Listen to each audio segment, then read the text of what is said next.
Will the fire ever go out? Bible says, Psalm 37, verse 10, "For yet a little while, and the wicked shall not be, but the wicked shall perish. And the enemies of the Lord shall be consumed. Into smoke they will consume away." Again, Isaiah 47:14. "Behold, the day shall be as stubble. The fire shall burn them. They shall not deliver themselves from the power of the flame." These are prophecies, and this is a prophecy code meeting. "There'll not be a coal to warm at, nor a fire to sit before." No coal, no fire, it's going out, right? And if you have any doubts, Jude tells us, even as Sodom and Gomorrah are set forth as an example, suffering the vengeance of what kind of fire?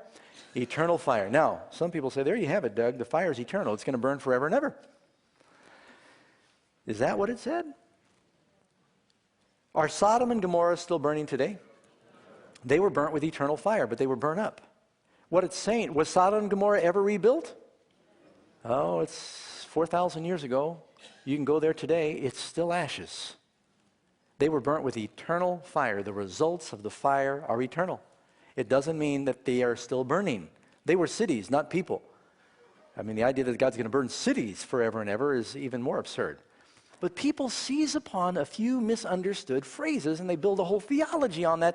They blind themselves to the bulk of evidence and they focus in on what they want to believe.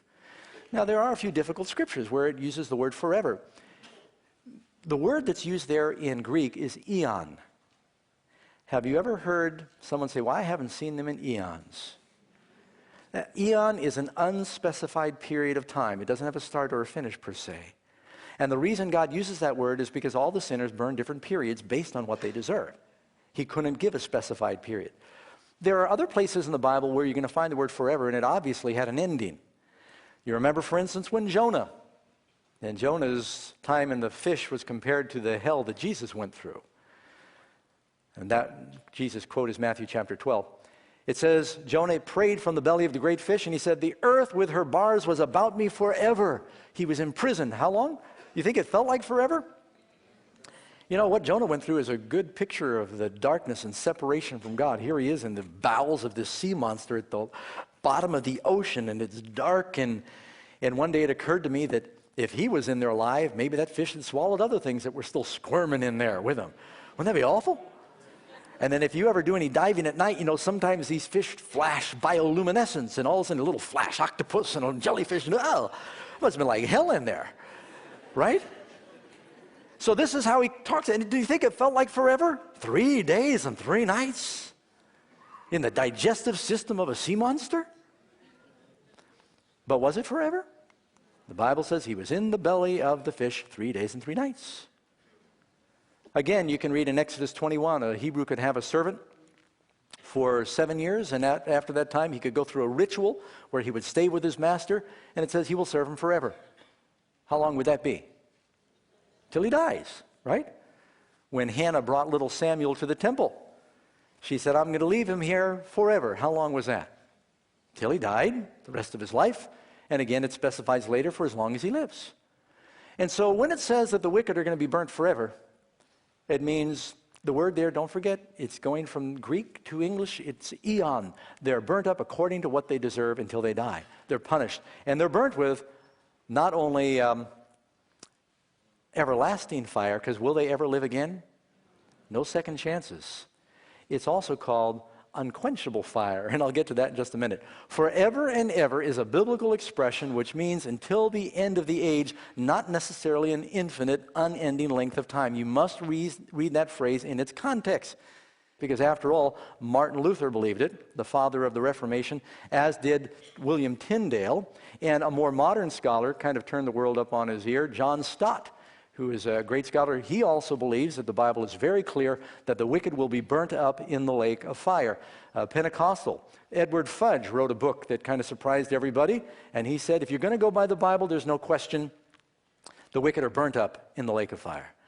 There's a lot of people out there that know this, and they're afraid to say anything because it's considered unpopular. Quick story. Must be 25, 30 years ago. I was driving my little Mazda GLC Japanese car across Texas to the home where we were living at the time. And I saw Christmas Eve. Car was broken down. And I pulled over to see if they needed any help. And the man said, I'm not sure what it is. The lights just started getting dim, and finally the car died. And I used to do mechanic work. And I said, sounds like your alternator. And we checked, battery was stone dead. Alternator wasn't putting anything out. So something very funny, he's driving this big old Texas Oldsmobile or something like that. I pulled his car several miles to our house with my Mazda GLC. And it was Christmas Eve. I took his alternator apart. It needed new brushes. You men know what I'm talking about. And couldn't do anything about it that night. Invited him, his wife, 2 girls, to stay the night with our family. And got to talking. He's a Baptist minister. So I wanted to study. We started talking about some of the differences of what we believe, and this subject came up. And as I shared with him what I've just shared with you, he became very nervous and looking a little edgy. And he said, Brother Doug, he said, I've seen these scriptures before, and I realize if you're going to go strictly by the Bible, that it is pretty clear that hell doesn't burn forever. But then he said, if I told my church members that, they wouldn't come to church anymore. And I said, brother, is that why they're coming? Fire insurance?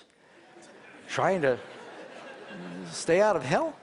And granted, the Bible does have some very sobering warnings about the lake of fire, and wanting to avoid it, that may be a starting point for anyone in the right mind, right? I mean, fear of destruction, we all, that's why we don't grab rattlesnakes, right?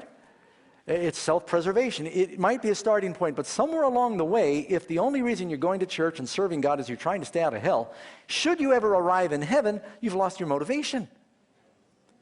Along the way, we've got to learn to do it because we love the Lord and we know Him.